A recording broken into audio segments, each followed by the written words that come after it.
اعوذ باللہ من الشیطان الرجیم بسم اللہ الرحمن الرحیم السلام علیکم ورحمۃ اللہ وبرکاتہ۔ آج میں آپ کو بتانا چاہتا ہوں کہ صدارتی نظام اور پارلیمانی نظام حکومت میں کیا فرق ہے۔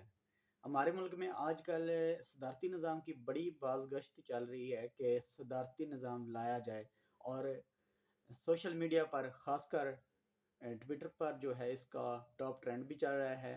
صدارتی نظام لاؤ ترقی پاؤ ہیش ٹیگ صدارتی نظام مانگے عوام، صدارتی نظام لاؤ چوروں کو لٹکاؤ، اس طرح کے ہیش ٹیگ ٹرینڈز چل رہے ہیں ٹویٹر پہ، اور بڑے ٹاپ ٹرینڈز چلے ہوئے ہیں۔ لیکن انفارچونیٹلی ہمارے ملک کی عوام جو ہے 90% یا 80% لوگوں کو یہ نہیں پتا کہ صدارتی نظام اور پارلیمانی نظام حکومت میں کیا فرق ہے۔ تو لہٰذا یہ میں آپ کو بتاتا ہوں کہ جو صدارتی نظام ہوتا ہے اس میں سربراہ جو ہوتا ہے ملک کا وہ صدر ہوتا ہے، اور حکومت کا بھی، یعنی کہ اس کے پاس کل اختیارات ہوتے ہیں۔ اس کے برعکس پارلیمانی نظام حکومت میں وزیر اعظم جو ہوتا ہے وہ حکومت کا سربراہ ہوتا ہے، جبکہ ملک کا سربراہ صدر ہوتا ہے۔ لیکن اس میں جو صدر کے پاس اختیارات ہوتے ہیں وہ برائے نام ہوتے ہیں، یعنی ایک وہ ڈمی کے طور پر ہوتا ہے۔ اس کے تمام اختیارات اصل میں وزیر اعظم استعمال کرتا ہے، جو وزیر اعظم ہدایات اس کو دیتا ہے وہ وہی کرتا ہے۔ دوسری بات یہ ہے کہ اس میں صدارتی نظام حکومت میں جو صدر ہوتا ہے وہ کسی بھی ملزم یا مجرم کی سزا میں کمی یا بیشی کر سکتا ہے، یا اس کی سزا معاف کر سکتا ہے، جبکہ اس کے برعکس پارلیمانی نظام حکومت میں وزیر اعظم ایسا بالکل نہیں کر سکتا۔ اس کے علاوہ ہم بات کریں تو صدارتی نظام حکومت میں صدر جو الفاظ زبان سے نکالتا ہے وہ اس کے قانون کا درجہ حاصل کر لیتے ہیں، جبکہ اس کے برعکس پارلیمانی نظام حکومت میں وزیر اعظم کو کوئی بھی قانون بنانے کے لیے یا کسی قانون میں ترمیم کرنے کے لیے پارلیمنٹ کے دونوں ایوانوں یعنی کہ قومی اسمبلی اور سینٹ سے 2/3 اکثریت کے ساتھ اس کی منظوری چاہیے ہوتی ہے، جو کہ ایک مشکل ترین راستہ ہوتا ہے۔ اس کے علاوہ اگر ہم بات کریں صدارتی نظام کی، تو صدارتی نظام میں صدر جو ہوتا ہے وہ ایک مقررہ مدت کے لیے منتخب ہوتا ہے، جو کہ اس کی پاکستان میں اس کی 5 سال مدت ہوتی ہے، وہ اس نے ہر حال میں پوری کرنی ہوتی ہے، ٹھیک ہے۔ یعنی کہ اس کو کوئی برطرف نہیں کر سکتا، چاہے کوئی چیخے چلائے، کوئی اس کے خلاف عدم اعتماد نہیں لا سکتا، اس نے اپنے 5 سال پورے کرنے ہوتے ہیں، یعنی کہ وہ پرسکون طریقے سے جو ہے اپنی حکومت سر انجام دیتا ہے 5 سال۔ اس کے برعکس اگر ہم پارلیمانی نظام حکومت میں دیکھیں تو پارلیمانی نظام حکومت میں وزیر اعظم کے خلاف عدم اعتماد کی تحریک لا کر اسے جو ہے دستبردار کیا جا سکتا ہے، اسے معزول کیا جا سکتا ہے، تو جو کہ ایک مطلب کہہ لیں کہ اس کے لیے ہر وقت اس کے سر پر عدم اعتماد کی تلوار لٹک رہی ہوتی ہے، جس سے وہ جان نہیں چھڑا سکتا۔ تو اس کو مقررہ مدت پوری ہونے سے پہلے بھی اتارا جا سکتا ہے، جو کہ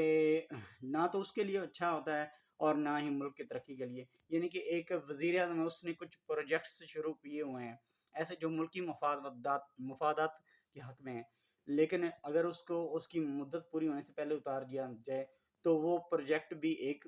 مرتبہ جو ہیں وہ رکاوٹ کا شکار ہو جاتے ہیں۔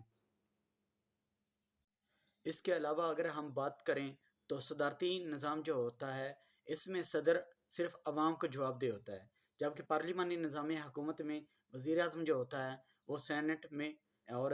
قومی اسمبلی میں یعنی کہ پارلیمنٹ میں جواب دہ ہوتا ہے۔ اگر ہم بات کریں اخراجات کی تو صدارتی نظام میں جو ہوتا ہے الیکشنز پر بڑا کم خرچہ ہوتا ہے، اس میں دو بندے ہوتے ہیں، 2 انسان ہوتے ہیں پورے ملک میں سے، جن میں سے ایک کو صدر چننا ہوتا ہے، تو وقت کا ضیاع بھی کم ہوتا ہے اور جو روپے ہیں وہ بھی کم لگتے ہیں، یعنی کہ رقم کا کم خرچ ہوتا ہے۔ اور اس کے علاوہ اگر بات کریں ہم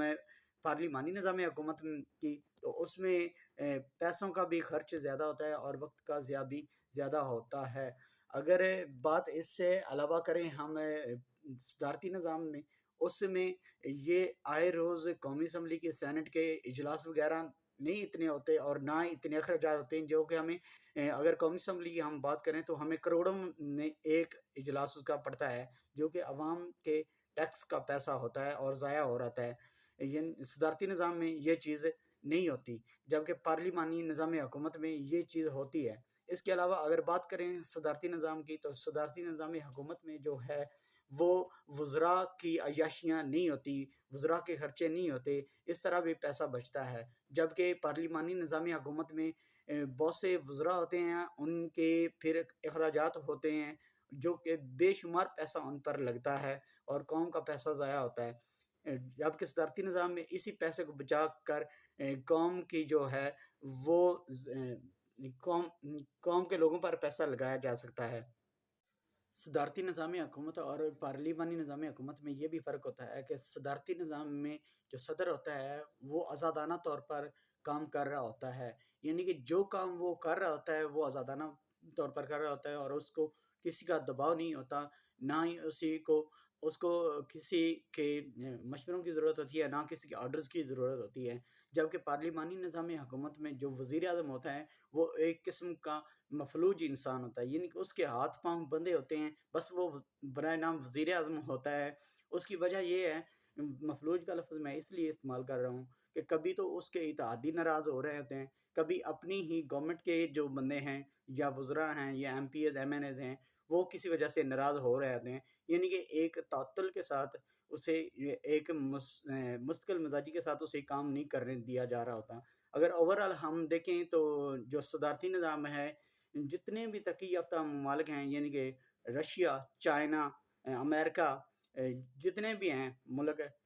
اس کے بعد اگر ہم بات کریں ترکی کی، سب میں صدارتی نظام چل رہا ہے اور صدارتی نظام کی وجہ سے ہی وہ ممالک کامیاب ہیں۔ پارلیمانی نظام حکومت کبھی بھی کسی بھی ملک کو کامیاب نہیں ہونے دیتا۔ ایٹ دی اینڈ میں یہی کہوں گا کہ صدارتی نظام جو ہوتا ہے وہ سب سے بیسٹ ہوتا ہے، لیکن اس کو سمجھنے کی ضرورت ہے۔